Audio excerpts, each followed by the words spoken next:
in our lives and in our spiritual journey, the search for the real,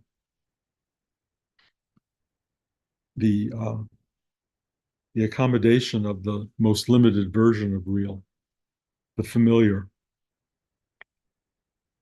We live lives that we settle into, mostly unchallenged, and some level minor challenges, discomforts, annoyances, and reality keeps kind of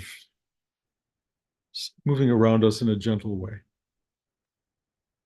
And then every so often, reality hits in a very big way, individually or collectively.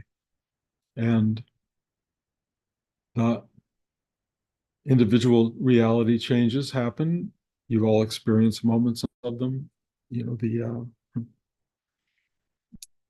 stepping in a puddle of water, the electricity going out, um, the diagnosis from a doctor you don't want. There's millions of forms of reality coming back at you in a way that you have to open your eyes and look at the world from a different perspective, not always a perspective you want, but a perspective all the same. And it is real in that it's no longer part of the simple continuum of day to day life. Day to day life is real, but it is in many ways unchallenged and therefore a dreamy kind of experience. We just kind of find our way through it. And then there are wake up moments. And those wake up moments are important, but we can usually get past them and find our way back into the dreamscape of our existence. And this is all fine up until the ultimate reality or awakening, which is the very end of your life. And that's a big one. It's a real big one because there's no hiding back in the familiar or the comfortable or the assured. It's very absolute and total. And either you are available to reality and totality, or you're not. And I don't see many people who experiment with or experience the real in their lives. They are wrapped up in the tiny little configurations that make them feel comfortable and good, and they perpetuate that as far as they can into the foreseeable future. But every so often, something goes in pop. But rarely in our lives do we have a collective sense of reality and a shift in reality. And that's pretty powerful. It's pretty dynamic. And it does happen. Wars happen. Stock markets crash. Things go on that kind of bring everybody into a kind of collective focus of like, wow, wow. You may like it or you may not like it. Something goes on in life and you are all together in this bigger thing. And sometimes it's a temporary reality, and sometimes it is a real shift in reality as you have known it, and you have to deal with it. Mostly what you're going to try to do, because we're all trained to do this, is to make it familiar and okay, I can do this and I'll just get through it and whatever, eat some extra Hershey bars or something, and you'll find your way back into some vague comfort zone. But collective reality is a kind of an awakening, a dealing with truth at a level that mostly we don't have to deal with it.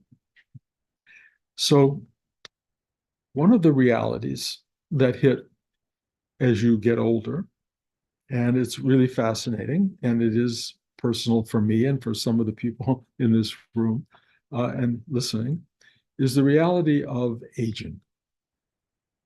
And it's not always a quick moment, but it is a gradual going, oh boy,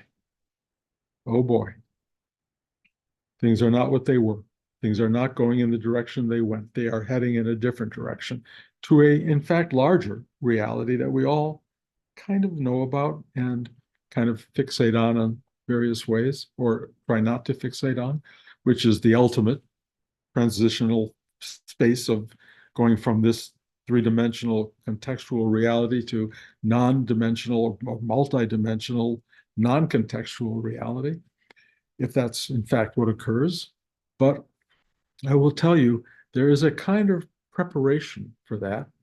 And one of the things I have encountered in my own life is that getting older and watching things fall away is probably one of the most dynamic parts of my life, because I see the non returnable, non fixable, non endurable element of human life, which is pain, suffering, loss, grief, etc.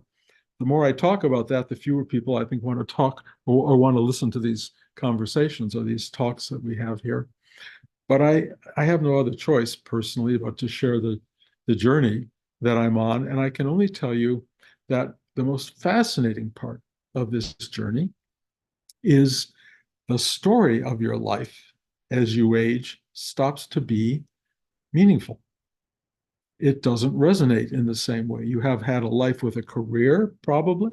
You used to go to work every day. You used to have all these things happening. You had these people who were core elements of your life, and they begin to fall away. Your sense of the career is no longer active, and whole sections of your reality gone, just gone. More and more and more of that.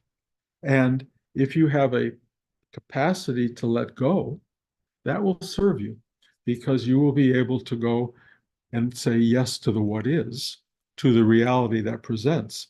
But the reality that was is no longer an identifiable thing. So the person you were, that everybody knows, the person many people often relate to, is no longer your day-to-day self, just not you.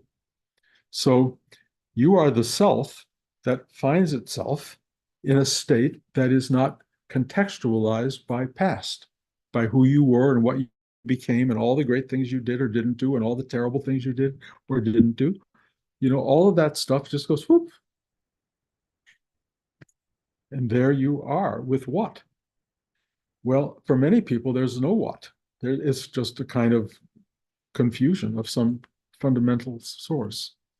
But if you've been living a life that's trying to move inward and upward, contextualizing the inner and outer, upper and lower versions of existence with all of the stuff that goes on horizontally, you have a more dynamic sense of being. So it's no longer contextualized exactly by the outer manifestation of your life, the narrative storytelling of who you were. And it has a kind of root system that's inside that reaches high into the universe, really, if you allowed yourself to do that, and deep into the core of your own being. One likes to think that that too is an absolute, that the deep inner connection to spirit, to self, to the higher part of your being is a truth that will not be changed by the life alteration of your body and mind and soul. But I'm going to tell you, as far as I can tell, even that's up for grabs. This is the continuation of the talk that was just boarded by the powers that be, including the electricity going out, thunderstorms appearing, and I was talking about reality and shifting reality, and of course nothing could be more poetic than loss of electricity, loss of connection, loss of Zoom, loss of the class, etc. I will try to use this as a way of adding the second part of the talk to the posted talk online. What I started saying to the class here, joining me, and forgive me for repeating myself, is that collective reality had a very big hit this week with the presidential debate. It was a moment of shared multi-millions of people listening to and witnessing a person of age lost in that age, lost in his ability to communicate, whether it's representing a deeper problematic loss or just a temporary loss, I'm not one to say. But I do know that it shook the world. It shook the world, it shook me.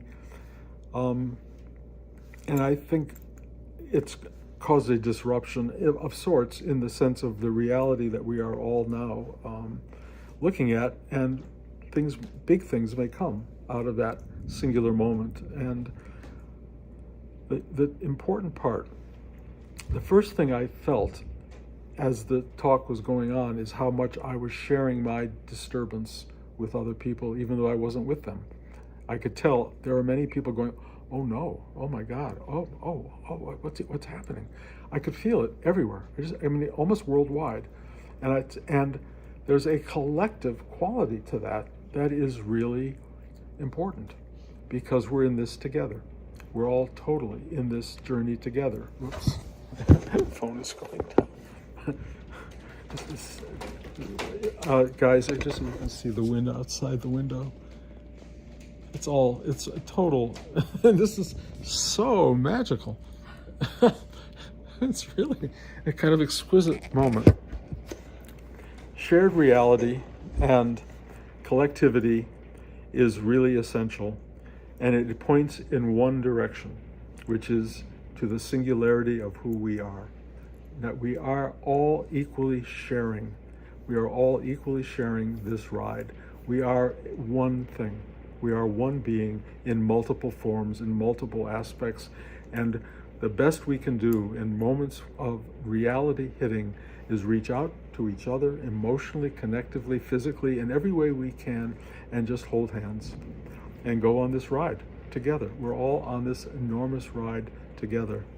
The great thing about having gone inward and touched a space of collectivity and singularity, because they are the same, to go inward and see that your heart and your being is shared dramatically with and connected in a singular way with everybody else's. And if you can get past the delusion of reality, which is that we're all separate, and go into the reality that we are all profoundly connected, then what happens is we start to wake up.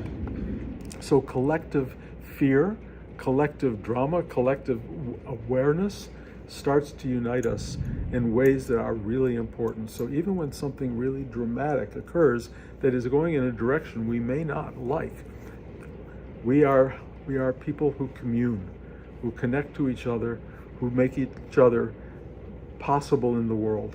We define each other, we are each other, and we are here for each other. And that's the great lesson of the spiritual journey.